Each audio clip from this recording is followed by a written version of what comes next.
Live from Italia. I'm in Greece. Finally made it to here. Live from Spain. I'm in Bali. Live in Santorini, Greece. From a beautiful, amazing Tulum.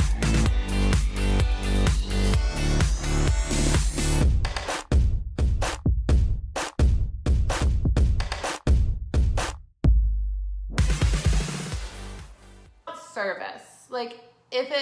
Let's bring it all back to service. Of course, it's great to make money. And of course, it's great to receive clients. And of course, it's great to have people sign up for things. All of that is really, really great. Of course it is. But for me, I've always had to have a deeper meaning. I have to believe it's of service, that I'm here to benefit humanity. And what I have to say is what the world needs, right?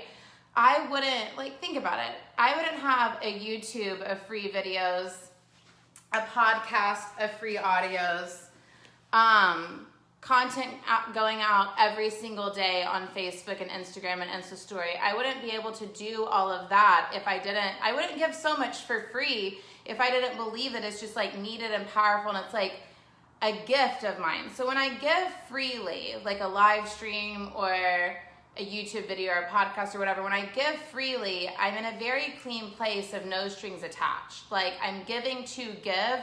It is free and it is free. There's nothing in me that believes that everyone who buys my free stuff needs to buy my paid stuff or that they're supposed to or that they have to or anything like that. Free is fucking free. So I give freely and I receive freely. I allow a lot of giving and I allow a lot of receiving. And I'm not resentful ever at all the free stuff I give because it's free.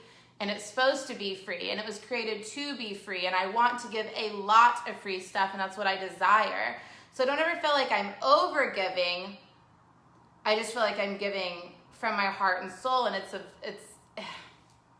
just what I'm meant to do. I love giving all the content we give online. I love it. I don't want it to be any other way.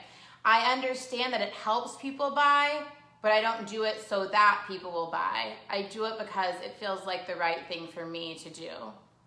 I've always known that I wanted to give free content every day. That's always been clear to me. So from there, but let's talk about boundaries. Because just because I give free content online every day doesn't mean I think that people can be up in my inboxes asking me for free coaching. I can't do that because I can't drain my energy in that way. I have to use my energy for the things that are most useful and the things that are most impactful.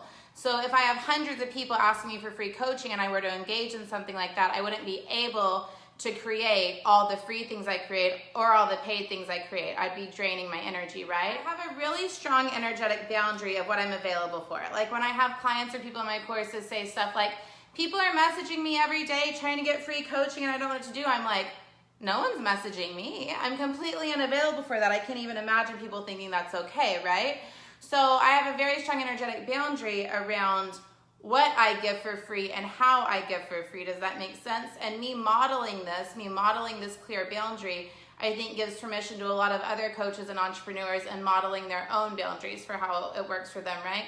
So you can give freely online in ways that make sense, but you're not required to give in ways that don't feel good or that would drain you, right? And so my advice on how to handle that if it's happening a lot, there's a lot of things you can do, okay? So a lot of people say if people are messaging you, asking you for free advice, and you're like a new life coach and it's not feeling good to you, that you'd have them sign up for a discovery call. Have them sign up for a call with you where they get to talk about working with you. And that's not a bad idea, that's a completely fine idea. That's just not what I do or what I've done, but it's a fine idea. For me, this is what I did. It might feel good to some of you, it might not feel good to others of you, but this is what I did. I made a script and it was from an assistant, a pretend assistant that wasn't real. This is 4 years ago. So someone would message me inappropriately asking for coaching for free, which I obviously can't sit on the internet and do all day, right? Because I have to coach my clients who have committed and invested to the work together, right? So I had this script and it said, hi, so-and-so, Allie here, Team Amanda Francis. Allie wasn't real, I made her up. Allie here, Team Amanda Francis. And then it said, if you have a question for Amanda, please tag her in the group for the course that you're enrolled in. Like if they're in the money course, tag me in the Money Mavens group. If they're in the coaching course, tag me, right. You know what I'm saying? Just like tag me in the group that you're paying to be in. So if you have a question for Amanda, please tag her in the group for the course that you're in. Otherwise, please tag her in her free group, the Spiritual Badass Boss Ladies group. And she gave a link to the group, / I gave a link to the group. And then it was like, massive love, Allie, Team AF. Because I didn't have a problem with people asking me questions in my paid or free groups. That's what the groups are for. But to think that I can sit and answer one-on-one questions all day just wouldn't be appropriate or make any sense. So that was the script I used at the time. And you know, I've made a lot of scripts. A lot of scripts. And now Allie, the pretend assistant, doesn't send them out because Allie had to die, which is a different story. I told that story on a podcast today, but we're not going to go to that story right now. I mean, I eventually had to let my team do their job instead of me pretending to be an assistant all the time. I had to get out of the inboxes, which I'm still in the inboxes sometimes, but not as much as I was. Because I wasn't in the inboxes from a state of connecting and giving and checking in on people. I was in the inboxes in a state of controlling and nervousness and making sure the customer support was going well, and it wasn't a good vibe. You get what I'm saying? So Allie had to die. But why am I telling this story? Scripts. So in my business, anytime there has been something that I needed to set a boundary around, a good thing to do is to prepare yourself for how to reinforce that boundary. I don't have to send those scripts anymore because I don't think anyone in the world thinks it's okay to message me for free advice. I don't think anyone's thinking that's how it works, right? So I don't need to use that script anymore. But at one time, it really served me when the boundary wasn't strong yet and the boundary wasn't clear yet. I needed to let myself know how it works, let humans know how it works, and let the universe know how it was going to not work for me, right? So the script used to really serve me. Did you guys ever read the Forbes article where it was like 5 surprising truths about my multi-million-dollar business? And one of them was that I pretended to be my assistant. Another one was that I don't have email or notifications on my phone. Anyway, so you can Google it. If you Google Amanda Frances Forbes, you should find it. But anyway, but both those things, not having an email app on my phone, I fully just don't have an email app on my phone, and not having notifications for any of the social medias on my phone, and not answering inappropriate questions in inboxes is all just boundaries so I can be functional. Because at one point in time, people would be tagging me in all my course groups, asking me questions, I'd be answering them in real time, and I really couldn't do anything else besides answer questions in course groups, and that's not a good use of my time. It's much better to show up, you know, whatever. If the course is new, I show up every day. If the people have been in the course for months and months and months, I'm not in there every day, maybe once a week or so, but show up in the course group, answer all the questions, and sign out is much more productive and time efficient than jumping into the group all day, every day, the second a notification goes off. You'll never be able to get anything else done. Same with email. So I have a rule in my business that I want customer support to happen in less than 48 hours. If someone writes in an email asking for something, I really, really hate it if I see it's taking over 48 hours. But I really love it if it happens same day, right? So my team knows that, and that's the standard. It happens same day. So back when I first took email off my phone, but when I was still doing a lot of the customer support myself, pretending to be Allie, this was only like 1.5 years ago that I was still doing all the not all, but a lot of the customer support pretending to be Allie. I would just log in once in the morning, once in the evening, and do all the people can't find their passwords, people need help with payment, la. I would log in once in the morning, once in the evening, and that was so much more efficient than letting the notifications distract me all day. You get what I'm saying?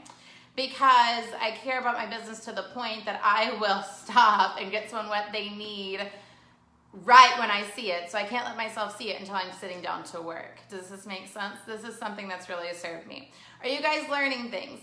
Get a script. Don't feel obligated to give free advice in inboxes or free coaching in inboxes on social media or email. Direct people to resources that will help them. If you have a course or you have a program for the thing that they're asking about, direct them to it. If your coaching package is the best thing for them, direct them to it. But how do I say this? While I show up loving, like if someone writes in and they're having like a crisis, I do show up loving, but I also show up firm. Does that make sense? There's nothing bitchy about it. I'm loving, I direct them, or my team directs them to a place that can help them. If I have recorded vlogs on it, if I have blogs on it, if I have a podcast on it, we're always directing people to wherever the helpful resources and information are, but it would be inappropriate to sit there and coach someone in an inbox. I don't know why we're going on and on about this. You guys must need it, or someone here must need it. Because, like I've already said, it's going to drain your energy, but also, I believe for the coaching relationship to be really impactful, both people have to commit. You commit to change, you commit to your work together, you commit to showing up, right? They commit to payment, you commit to the providing the service, everyone commits. Without the commitment, people tend to not take the advice, guidance, directions, steps, whatever, seriously, right? So this is one of the ways I learned this in my business. When my courses were new, my first year of having my courses, I gave away a few free courses, not out of generosity and not out of being guided to, but out of like guilt and like really wanting to help people and not knowing what to do. I gave away some free courses. And back then, you know, I only had like 30 course students. I didn't have like, I had 13,000 last year, whatever. I don't know how many, well, we had 13,000 transactions last year. I don't know how many students last year. It's safe to say I've had tens of thousands of students in courses at this point. I would have to run the numbers. Point being, at that time I had like 30. So I could see who was logging into courses and what modules they were clicking on and what they were doing. And every person who I gave the content to for free never logged on. And I will never forget it. They said they wanted it. They said they needed it. They said they would do anything for it, but they didn't do the work. So since then, it's not that I never give anything away for free out of the generosity of my heart. I just saw the face and name of someone who I love that's on here, who I recently gave a spot in a high-end program to for free because I wanted to. But it was out of the generosity of my soul. It was out of divine guidance. It definitely wasn't out of obligation. It's a very different energy. Generosity and I want to give and I want to support is a very different energy than I'm responsible for all of humanity, and if I don't help everyone all the time and overextend myself, I'm a bad person and we're all gonna die. You know what I mean?